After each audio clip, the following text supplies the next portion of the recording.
जल जीवन मिशन के तहत मुख्य उद्देश्य हर घर नल से जल के तहत प्रति व्यक्ति प्रतिदिन 55 लीटर शुद्ध पानी की आपूर्ति करना है और 2024 तक हर घर में नल के पानी की आपूर्ति के अभियान के रूप में काम किया जाना चाहिए। जल आपूर्ति एवं स्वच्छता विभाग के प्रमुख सचिव संजीव जायसवाल ने शुक्रवार को अमरावती में जल संसाधन के विकास, भंडारण और पूरक जल स्रोत के निर्माण के निर्देश दिए। अमरावती मंडल के 5 जिलों में जल जीवन मिशन, स्वच्छ भारत मिशन, अटल भूजल योजना की समीक्षा बैठक हुई। जायसवाल पंजाबराव देशमुख प्रशासनिक अकादमी में बोल रहे थे। जायसवाल ने अपील की कि जल जीवन अभियान ग्रामीण जनता के जीवन में, विशेष रूप से महिलाओं के जीवन में एक सूत्रधार है और इसे एक जन आंदोलन में बदलना चाहिए। उन्होंने कहा कि सभी जिलों में जल जीवन मिशन, स्वच्छ भारत मिशन, अटल भूजल के उद्देश्य को प्राप्त करने के लिए मिशन मोड पर काम किया जाए। जल संसाधन विकास, भंडारण और पूरक जल स्रोत के निर्माण के साथ साथ संसाधनों का पुनर्वास और सुदृढ़ीकरण आवश्यक है। सेलाइन बेल्ट में भी कार्य की विशेषताओं और आवश्यकता को ध्यान में रखते हुए कार्य किया जाना चाहिए। उन्होंने प्रशासन को इस संबंध में योजना बनाने का निर्देश दिया। उन्होंने संपूर्ण ग्रामवार योजनाएं तैयार करने का आदेश दिया। निजी शौचालयों का लक्ष्य अकोला जिले में 29,441, अमरावती जिले में 4,421, यवतमाल जिले में 12,316, वाशिम जिले में 5,225 और बुल्ढाना जिले में 4,000 है। उन्होंने निर्देश दिया कि लक्ष्य का 30% 15 जनवरी से पहले और 27% लक्ष्य 28 फरवरी से पहले पूरा किया जाए। ग्राम सेवकों, समूह विकास अधिकारियों को परियोजना में तेजी लाने के निर्देश दिए जाए।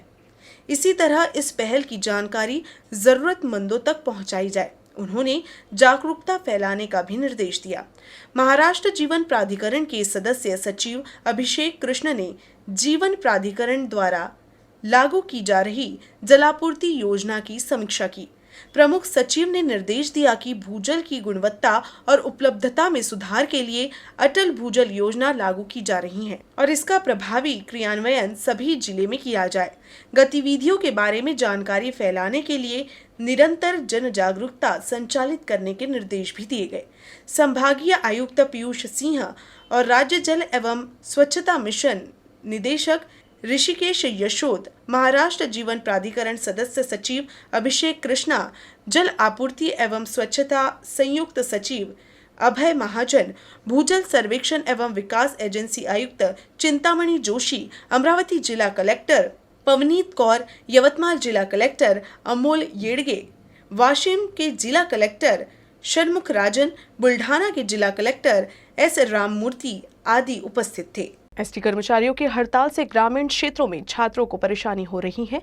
लालपरी बंद होने से कई बच्चे स्कूल नहीं जा पा रहे हैं। फिलहाल कोविड के मामलों में कमी आई है। दीपावली की छुट्टियां खत्म हो गई है और अब स्कूल कॉलेज खुल गए हैं। हालांकि पिछले कुछ महीनों से एसटी की बसें बंद होने से स्कूली शिक्षा के लिए दूसरे जगह से आने जाने वाले छात्रों को परेशानी हो रही है। बस नहीं चलने से छात्रों को स्कूल जाना असंभव हो गया है, जिससे स्कूल में उपस्थिति कम हो गई है। स्कूल के आने वाले ये सभी छात्रों को दैनिक आवागमन के लिए रियायती दर पर मासिक पास का उपयोग करते हैं। हालांकि अनिश्चितकालीन हड़ताल की वजह से स्कूली छात्रों के लिए आना जाना मुश्किल हो गया है।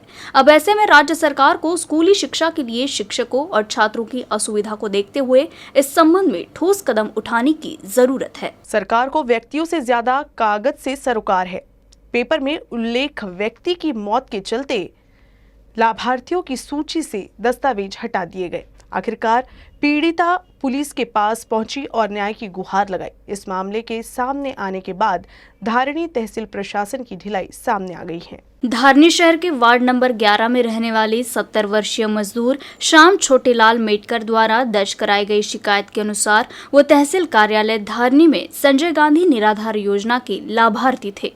हालांकि जून-जुलाई 2020 से उन्हें योजना से वंचित कर दिया गया, जिसके बाद संजय गांधी निराधार योजना विभाग में उन्होंने जाकर जानकारी ली और पूछा कि योजना का पैसा उनके खाते में क्यों नहीं आ रहा, तो जो जवाब मिला उससे वो चौंक गए।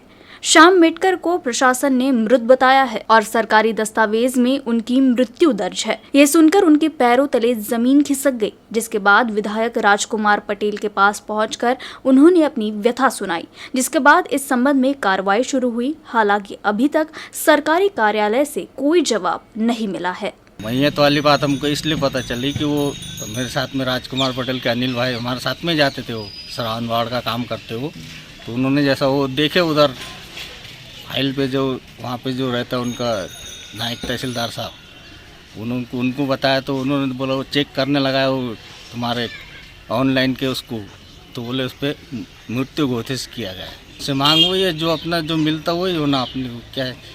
इस संबंध में धारनी के तहसीलदार अनिल नदेकर से बात की गई तो उन्होंने कहा कि तलाठी कार्यालय से मिली जानकारी के अनुसार ही श्याम मेटकर को मृत घोषित कर दिया गया है। हालांकि अब उनके जीवित होने का प्रमाण सामने है तो इस मामले में कार्रवाई शुरू है। शादी ब्याह के समय शातिर चोर भी काफी सक्रिय हो गए हैं। आए दिन शादी समारोह में चोरी की खबर सामने आती रहती है। अमरावती शहर में एक होटल में आयोजित शादी में जेवर और नकदी से भरा बैग चोरी होने का मामला सामने आया है।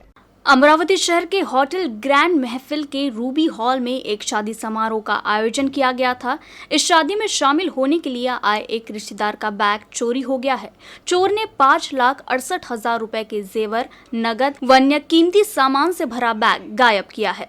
जानकारी के अनुसार शहर के परांजपे कॉलोनी निवासी तरंग शाह अपने एक रिश्तेदार की शादी में शामिल होने के लिए होटल ग्रैंड महफिल में आए थे। इस शादी के लिए उनकी बहन भी हैदराबाद से आई थी। वहां उसने अपना सामान दुल्हन के कमरे में रखा, जिसके बाद वो तैयार हुई और शादी समारोह में शामिल होने चली गई। जब वो कमरे में वापस लौटी तो उसे अपना बैग नहीं दिखा। कमरे में बैग तलाशने के बाद भी जब नहीं मिला तो इस बात की शिकायत कोतवाली थाने में दर्ज कराई गई, जिसके बाद पुलिस ने होटल का सीसीटीवी फुटेज देखा तो महिला का बैग लेकर जाते हुए एक चोर दिखाई दिया।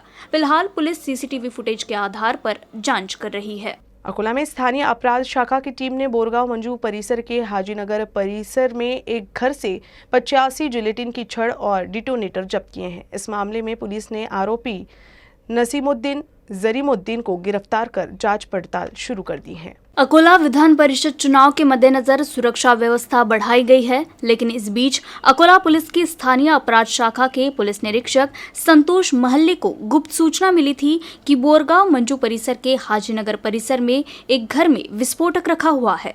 इस जानकारी के आधार पर पुलिस ने हाजीनगर में रहने वाले नसीमुद्दीन जरीमुद्दीन के घर पर छापा मारकर सुपर पावर 19 इम्यूल्सन एक्सप्लोजिव नाम की 85 जिलेटिन छड़ और इलेक्ट्रिक डिटोनेटर जब्त किया है। घर में अवैध तरीके से विस्फोटक रखने के मामले में पुलिस ने नसीमुद्दीन जरीमुद्दीन को गिरफ्तार कर मामले की जांच पड़ताल कर रही है।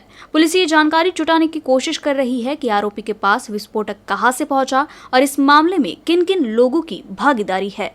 शुक्रवार को नागपुर में विधान परिषद के हुए चुनाव में 98% से अधिक मतदान हुए। सिर्फ 5 नगर सेवकों ने अपने मताधिकार का प्रयोग नहीं किया।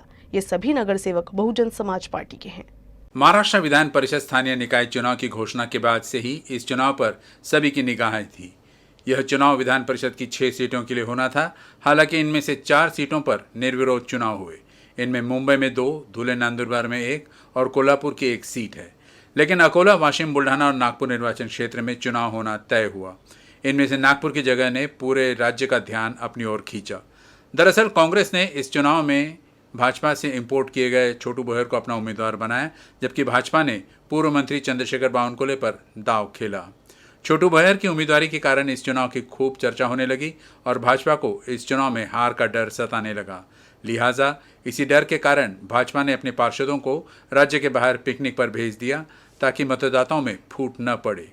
यही नहीं, जब पार्षद दूसरे राज्य से पिकनिक मनाकर नागपुर लौटे तो उन्हें घर भेजने के बजाय सभी को पेंच के एक रिसोर्ट में भेज दिया गया और शुक्रवार को मतदान वाले दिन ये पार्षद सीधे मतदान केंद्र पहुंचे। पार्षद 3 बसों से मतदान केंद्र पर पहुंचे और अपने मताधिकार का प्रयोग किया। विजय पहिल्या दिवशीपासूनच निश्चित होता, पण भाजप हा प्रत्येक इलेक्शन सिरियस घेणारा पक्ष आहे। त्यामुळे आम्ही फार नीटनेटकेपणे नियतशीर आम्ही सगळं काम केलं आहे। आमच्यातनं जे दुसऱ्या मागच्या वेळेस मान्य होले साहेब लढले ते 110, याच्या व्यतिरिक्त जवळपास 23 ते 24 मध्ये आम्ही जास्त घेऊ असा आम्हाला विश्वास आहे। तो तुम्हाला 14 तारखेला काउंटिंग नंतर दिसेल, एवढंच मला आजच्या दिवशी सांगायचं. मतदान की पूर्व संध्या पर कांग्रेस ने चुनाव से 12 घंटे पहले अचानक अपना उम्मीदवार बदल लिया। कांग्रेस ने छोटू भैर के बजाय निर्दलीय उम्मीदवार मंगेश देशमुख को अपना समर्थन देने की घोषणा की, जिसके बाद चुनाव में एक अलग मोड़ आ गया। इस चुनाव में नागपुर मनपा में राष्ट्रवादी कांग्रेस पार्टी और कांग्रेस पार्षदों ने भी अपने मताधिकार का प्रयोग किया। सुबह बहुजन समाज पार्टी के पार्षदों ने भी वोट डाला।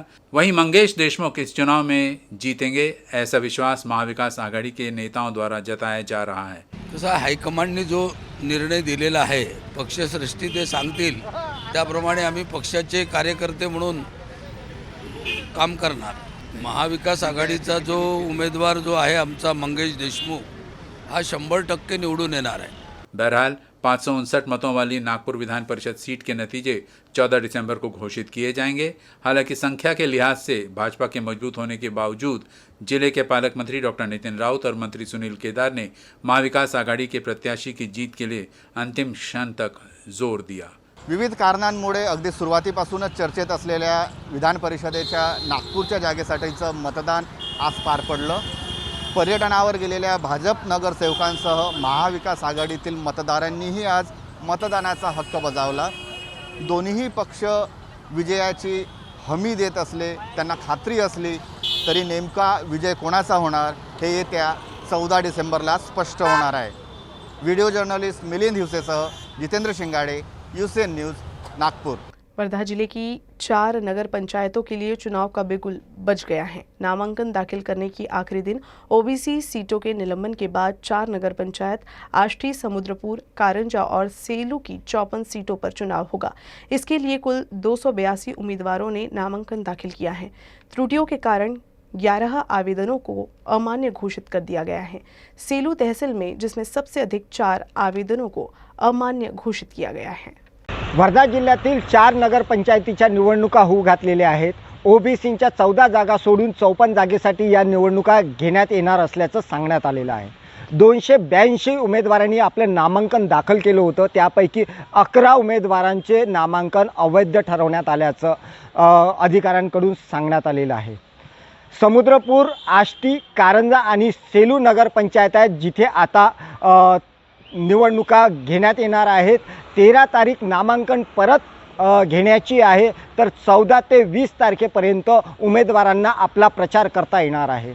इतक्या कमी कालावधीत नागरिकांपर्यंत पोहोचून आपलं चिन्ह त्यांना सांगणे हे तारेवरची कसरत या उमेदवारांना करावी लागणार आहे। सर्व परवानग्यांसाठी एकल खिडकी योजना सुरू करण्यात आल्याचं निवडणूक अधिकाऱ्यांकडून सांगण्यात आलेलं आहे।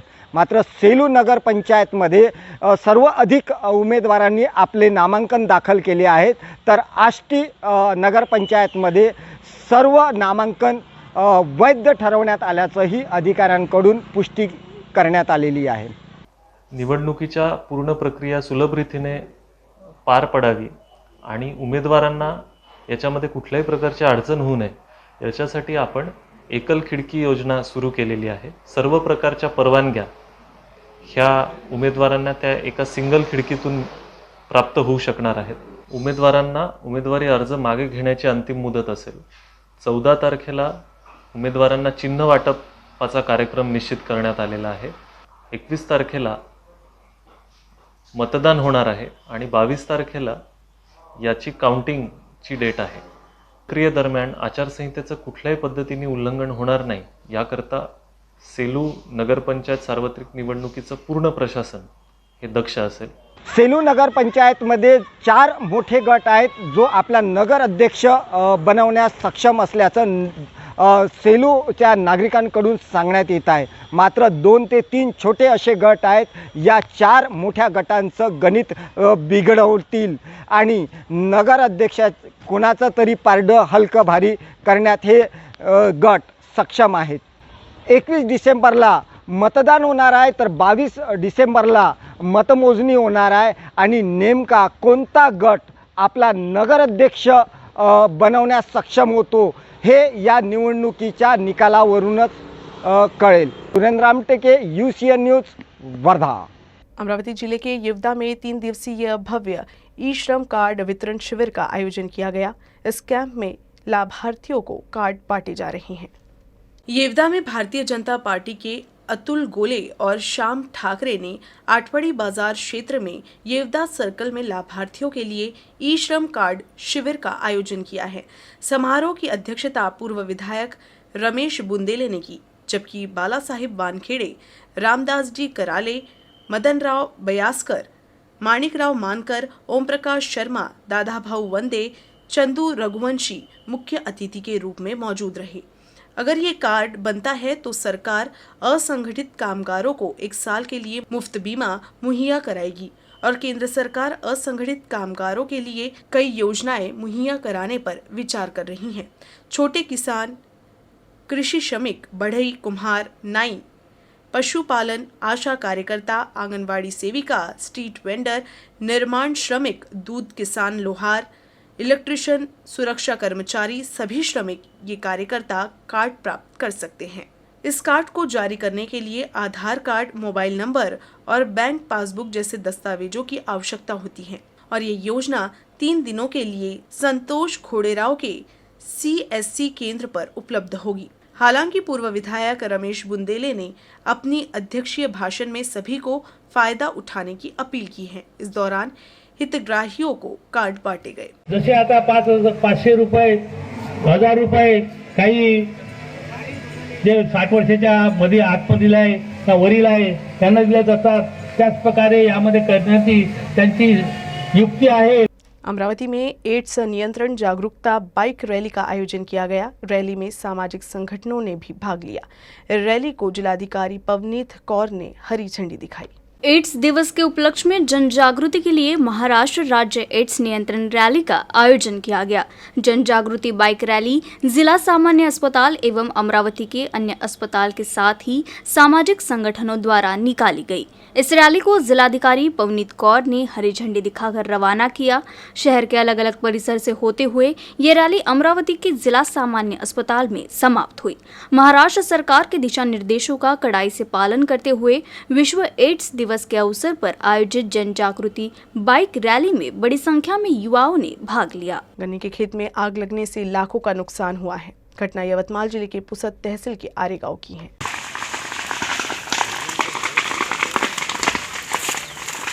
शॉर्ट सर्किट की वजह से यह आग लगने की प्राथमिक जानकारी दी जा रही है। यवतमाल जिले के पुसद तहसील के आरेगांव की ये घटना है। खेत किसान भगवान थेंगे का बताया जा रहा है। करीब 2 एकड़ का एक खेत है। इस आग से खेत में रखा गन्ना पूरी तरह से जलकर खाक हो गया। इस घटना में किसान को लाखों रुपयों का नुकसान हुआ है।